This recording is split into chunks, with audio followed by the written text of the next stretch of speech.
Hey folks, how's it going?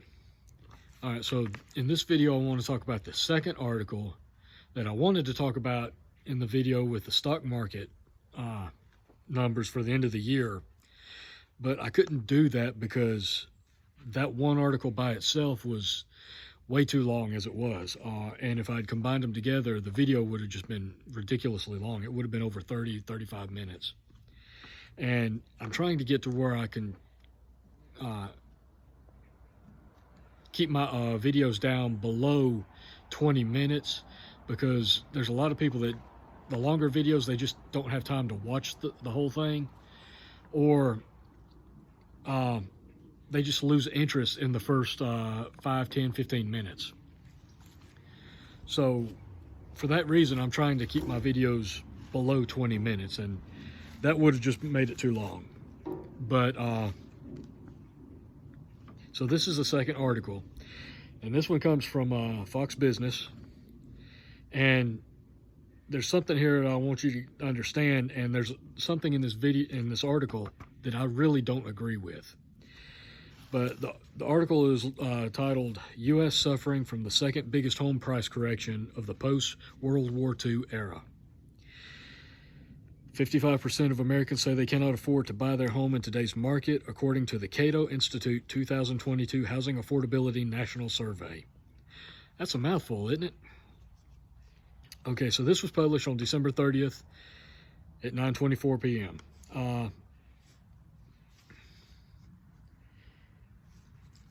According to Macrotrends Advisors founding partner Mitch Rochelle,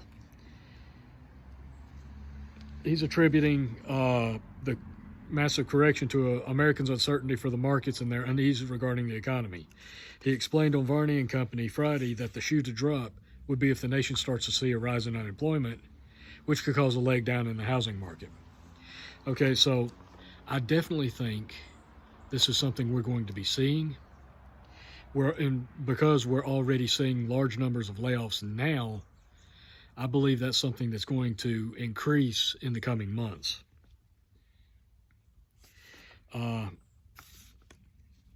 Skipping down through the article,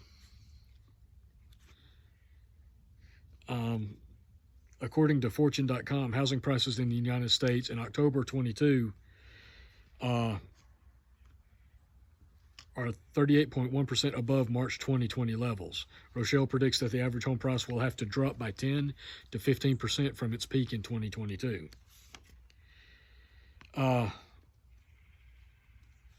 So one of the things that he says here, and that I seriously disagree with, is that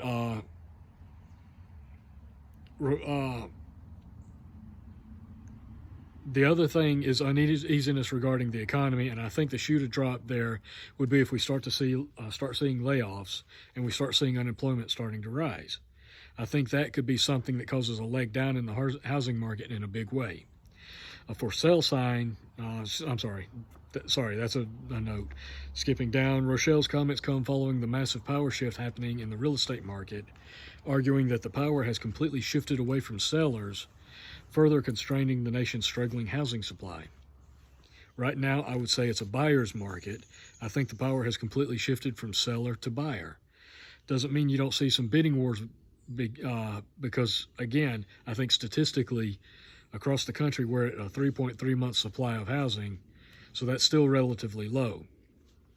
So if there's a house that hits the market, that's perfect, and it ticks all the boxes for the buyers, and there are buyers out in the market, I think you could see sporadically bidding wars, but mostly, it's one or two people chasing that house, and we're not seeing that. We're not. Okay, well, this is what I want to comment on. He's saying that he thinks this is a buyer's market, that it's shifted away from sellers to buyers. I would disagree, because with the rising interest rates, that actually makes borrowing money to purchase a home more expensive. And because of that, people aren't going to be buying these homes.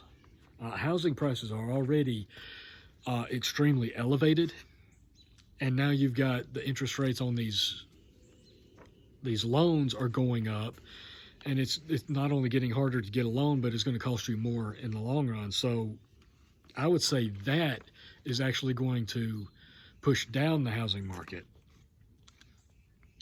I wouldn't consider this a buyer's market by any stretch of the imagination. Of course, that's obviously going to depend on the area that you're in. Naturally, some areas do better than others at in certain stages of the market, but yeah, I wouldn't see this as a buyer's market at all, simply because of the expense that it's going to take to purchase a home.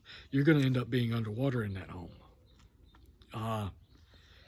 On the flip side of that, though, because housing is expensive and interest rates are going up and loans are going to be more expensive, it's not going to be good for sellers either.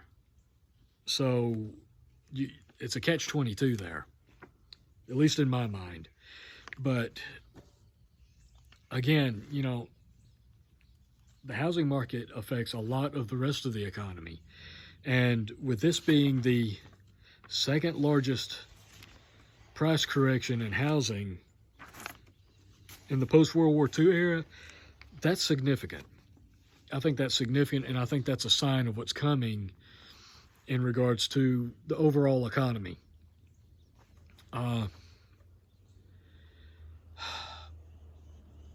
My advice is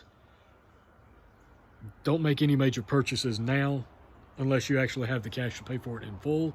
Do not take out any debt to purchase anything. Do not take out loans to purchase anything. Because the interest rate on those loans and that debt, with the combined with the potential of all of the layoffs that may be coming, that I expect to see coming, not to mention the potential for a deep recession or deep depression, you do not want to be taking on any more debt than absolutely necessary. Only what's absolutely critical, and even then, I would think twice about it. Now is definitely not the time to be buying cars or homes or what have you. The only debt I would probably even be close to considering is okay would be raw land. You know, something for a bug out location or something for a homestead, something that you can use to actually produce and provide for your family. Beyond that, I wouldn't recommend buying anything. Nothing major like that. Nothing that requires financing. In fact, I would advise the opposite. You need to pay down your debt. Debt is cancer anyway, but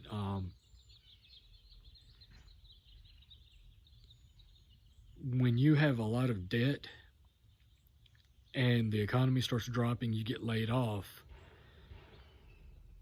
it'll eat you alive. Debt is the last thing you want to have right now. So aside from what I talked about in that previous video about diversifying your money into tangible assets, that things that you can hold, things that can benefit you, one of the biggest things that you could do with that money is to pay off debt. Be debt free. That could make a big difference in how you come out of this recession / depression on the other end.